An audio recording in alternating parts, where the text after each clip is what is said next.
가만입니다. 시제입니다. 어제의 장은 3대 지수 모두 장 초반에 마지막 개미털기를 이렇게 마치고 장 끝까지 기술적인 반등이 나오는 상당히 좀 괜찮은 장으로 마무리가 됐습니다. 엔비디아도 반등을 해주고, 다만 필라델피아 반도체 쪽에 속한 반도체 관련주들이 반등폭이 좀 상당히 약했다. 크게 내린 것에 비해서 반등폭이 상당히 약한 게 흠이지만, 반도체주를 제외한 다른 종목들은 굉장히 많이 상승해서 나스닥 종합은 토탈 2.03%로 마무리를 해주는 상당히 좋은 장. 딥시크인지 블루신지 뭔지는 잘 모르겠는데, 저는 개인적인 성향으로 중국을 믿지 않습니다. 중국은 막대한 자본력으로 저렴한 인건비로 물량 공세를 펼치지만, 근본적으로 봤을 시 중국의 발전은 중국 공산당들의 배대지를 불리는 로직으로 구성되어 있습니다. 중국이 발전해서 중국 사람들이 모두가 잘 사는 그런 로직이 아니라 중국 공산당 체제 유지에 모든 것을 쏟아붓는 그러한 로직입니다. 자유민주주의 체제가 아닙니다. 그렇기 때문에 저는 미국이 중국한테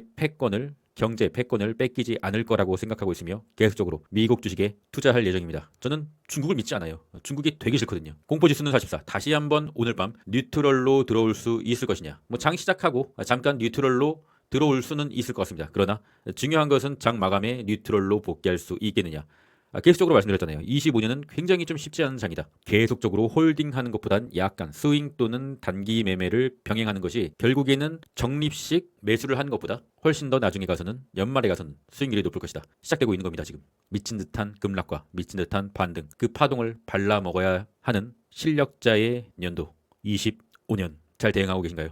푸드크롭스는 0.64, 다시 한번 조금 내려주면서 0.64. 오늘의 실적 발표는 ASML 그리고 장후에 테슬라, 메타, 마이크로소프트, IBM, 램 리서치 발표가 되고요. 테슬라, 메타, 마이크로소프트는 나스닥 TQQQ의 주요 종목이고요. 램 리서치와 ASML은 나스닥 반도체 속슬의 주요 구성 종목입니다. 제가 영상을 만들기 몇 분 전에 ASML의 4분기 실적이 발표가 됐는데, 일단 넷 세일즈 상당히 좀 괜찮게 나왔고, 넷 인컴 0.69 상당히 좀 서프라이즈하게 나온 것 같습니다. 그리고 부킹 역시나 좀 서프라이즈하고요. 중요한 건 이거죠. 25년 넷 세일즈 예상치 상당히 적절하게 나왔다. 그럼에 따라서 현재 주간장에 ASML은 상당히 좀 괜찮은 상승을 보여주면서 주간장의 나스닥을 조금 들어 올려주고 있다. 상당히 좀 긍정적이다. 속스를 그저께 새벽에 좀 샀고 멤버십 회원님들께 말씀드리고, 어제의 아픔을 눈물을 훔치면서 견뎌냈는데, 결국에는 지금 속슬이 약간의 반등을 시작하고 있다. 오늘의 주일종은 방금 말씀드렸다시피 장후에 빅테크의 실적이 있고요. 그리고 새벽 4시, 실적보다 더 앞선 게 새벽 4시 금리 결정과 기자회견. 금리 결정은 당연히 99.5%로 동결. 이거 무조건 동결인 거예요. 그러나 이후에 나오는 기자회견에서 파월의 어떤 스탠스가 펼쳐질 것이냐. 개인적으로 봤을 때는 지금 냉정하게 말했을 시 반도체가 나락이 가서 세배 레버리지들이 약간의 좀 좋지 않은 위치에 와 있지만, 반도체만 빼고 봤을 시에는 현재 다 올라왔어요. 애플도 상당히 많이 반등을 해줬고요. 마이크로소프트, 메타, 구글 최고점이잖아요 거의. 상당히 이거는 좀 지금 상당히 아리까리하다. 왜냐하면 파월이라는 사람은 상당히 정치적인 인물이다. 뱀 같은 인물이다. 25년이 뱀의 해인데 파월도 뱀같이 정치적인 스탠스에 따라서 왔다리 갔다리 하는 줏대 없는 할배다. 그렇기 때문에 만약에 주가가 상당히 빌빌 기고 있으면은 파월이 약간의 비둘기적인 발언을 해서 주가를 반등을 시켜줄 텐데, 지금은 냉정히 말해서 반도체 엔비디아 쏙슬만 나락으로 간 상황이지, 다른 종목들은 나쁘진 않아요. 지금 최고점이니까 당연히 나쁘지 않죠. 그래서 상당히 아리까리하다. 어차피 파월이 비둘기 발언을 하든 매파적인 발언을 하든 제일 좋은 것은 그냥 아무 말도 안 하는 게 제일 좋죠. 파월이 어떤 스탠스를 취하든 간에 오늘 밤 장 마감에 나스닥을 상승 추세로 돌려줄 유일한 한 가지 경우의 수는 바로 테슬라, 메타, 마이크로소프트, 램 리서치, 이 네 종목의 실적입니다. 테슬라 같은 경우는 현재 두 번째 채널, 이 채널에서 좀 와다리 갔다리 하고 있는데 좀 좋지가 않아졌어요. 왜냐하면 21선이 미세하게 꺾여졌다. 여기서 테슬라의 실적 발표가 좀 좋지 않게 나온다. 그러면 바로 $300 중반까지 빗가게 지지받는 라인까지 확 내릴 수가 있습니다. 테슬라는 실적 발표를 보고서 들어가야 됩니다. 지금 실적 발표를 낙관적으로 50대 50의 확률을 낙관적으로 예측하고 들어가는 것보다는 실적 발표를 보고 들어가라. 그리고 메타는 지금 뭐죠? 메타는 오늘 장 시작하면은 볼린저 밴드 둥둥입니다. 뭐라고 했죠? 볼린저 밴드 둥둥에서는 무조건 부분 익절을 하고 가야 된다. 메타는 장 초반에 볼린저 밴드 안으로 들어오는 밀림이 나올 수가 있다. 마이크로소프트도 사실상 최고점은 아니지만 약한 최고점에 거의 다다른 모습, 1% 10대로 다가간 모습이죠. 그렇다고 하면은 마이크로소프트가 만약에 실적이 좋으면은 장대 양봉을 만약에 쏜다는 가정하에 그것은 단기적인 고점이 될 수가 있다. 그래서 굉장히 지금 쉽지 않은 겁니다. 메타와 마이크로소프트가 오늘 밤 실적 발표를 하는데 최고점이다. 실적 발표를 해서 장대 양봉을 쏴도 그것은 무조건 단기적인 고점일 수가 있다. 수익 실현의 자리다. 안타깝지만 전 차트를 보는 사람이기 때문에 솔직하게 말씀드릴 수밖에 없어요. 그렇기 때문에 현재 우리는 ASML의 실적 호조에 힘입은 ASML의 지속적인 상승과 램리서치의 선전을 기대하는 수밖에 없는 거죠. 왜냐하면 우리는 속술도 가지고 있으니까. 램리서치 같은 경우는 아직도 볼린저 밴드 상단에 맞으려고 하면 아직도 한 11%의 간격이 남아있다. 어쩌면은 오늘 밤 나스닥은 약간 하락할 수도 있으나 반도체는 장 마감 후에 램리서치 실적 발표로 나스닥의 상승분보다 더 큰 상승을 보일 수가 있다. 저는 그렇게 개인적으로 예상하고 있습니다. 그러면 본격적인 영상 시작하도록 하겠습니다. US100 나스닥 지수 현재 계속적으로 지금 하방의 채널을 돌파한 후에 다시 한번 저항을 맞게 됐기 때문에 이제는 이 저항에 다시 한번 맞고 떨어지는 차트를 예상할 수가 있는 것이죠. 현재 나스닥 선물이 오르고 있고요. 지금 기준으로 현재 약 1% 더 오른다고 하면 저항에 부딪힐 수가 있다. 이 저항, 보라색 저항을 뚫는다고 하면 이제 단기적인 상방의 추세로 갈 수가 있으나 다시 한번 맞고 떨어지면 다시 이 굵은 보라색을 또 맞게 될 거예요. 정말 미치고 팔짝 찌는 상황이 벌어질 수가 있는 것이죠. 저는 개인적으로 그런데 일단 차트가 그려지는 것을 더 봐야겠지만 1%에서 일단 상당히 저항을 맞게 될 수가 있을 것 같다. 그래서 25년은 4848의 장이기 때문에 이 밑꼬리, 딥시크의 습격으로 인한 이 밑꼬리에서 잡으신 분들은 나스닥이 현재 기준으로 1%더 올라서 저항을 맞는 자세를 취한다. 그러면은 부분 익절을 실시해야 된다고 보고 있습니다. 그러한 약간의 48 전략이 오히려 무조건 홀딩만 외치는 매매 전략보다 시간 대비 효율, 기회 비용 측면에서 상당히 유리한 매매 트레이딩 방법이 될 수가 있다.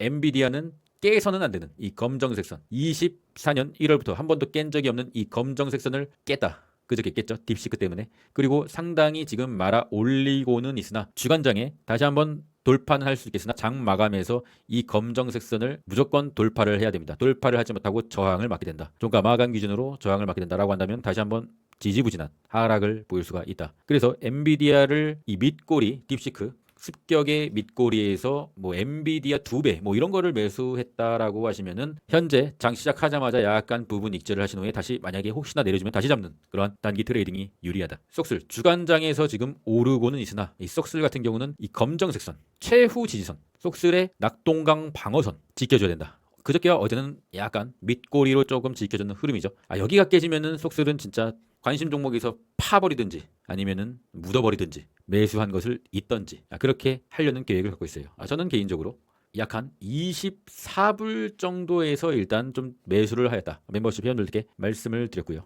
어떻게 보면은 단기적인 저점 부근에서 잡았다고 볼 수가 있는 것이죠. 하지만 솔직히 그렇게 잡았는데도 그렇게 안심은 되지 않는다. ASML이 현재의 상승분을 계속적으로 유지시켜주고 램리서치까지 실발이 잘 나오고 엔비디아가 지금의 기술적 반등을 계속적으로 유지해줘야 속슬이 살아날 수가 있다. 일단 홀딩 해볼 생각입니다.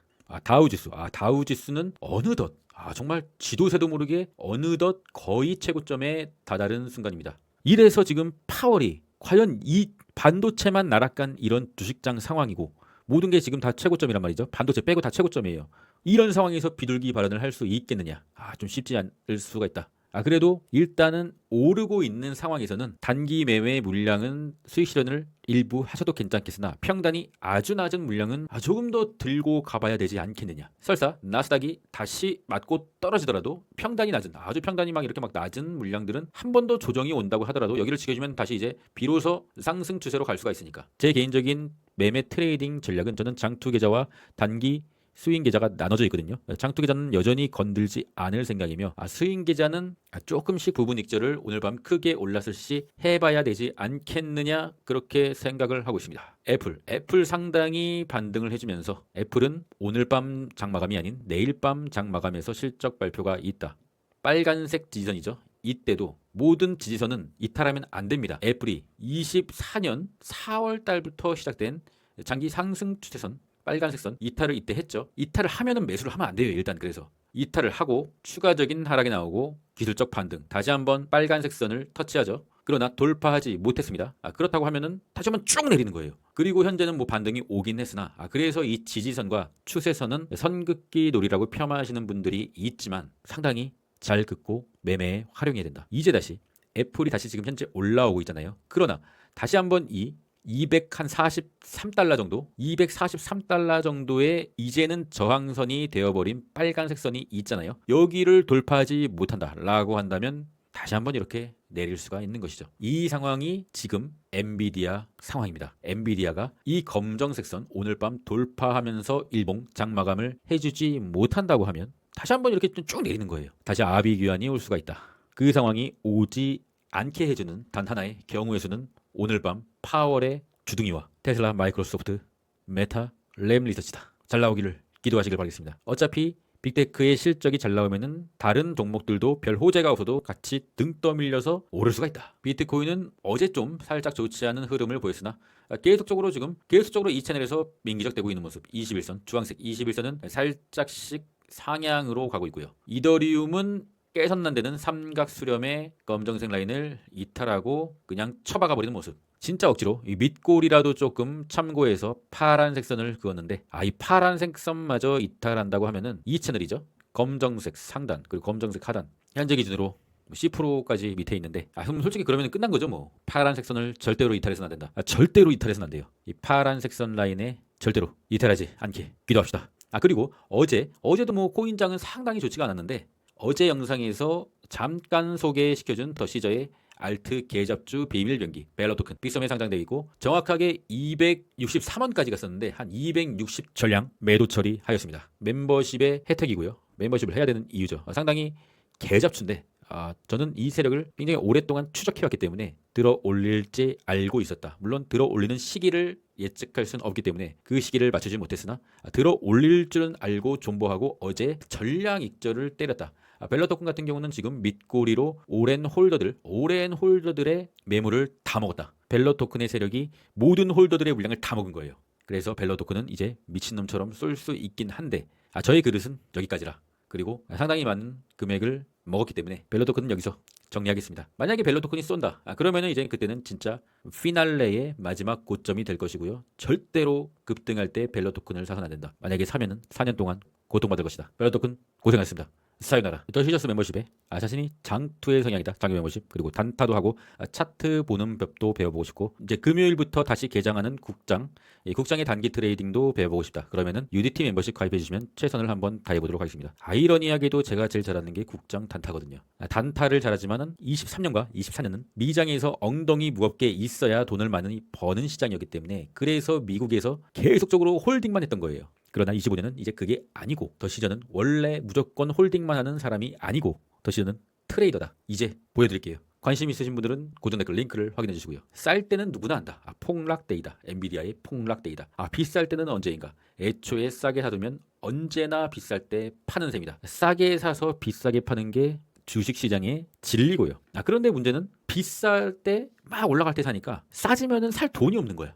돈이 있어야 사지. 그리고 싸졌을 때도 찔끔 사고 올라가면 이제 못 사는 거죠. 쉽지 않은 상황이죠.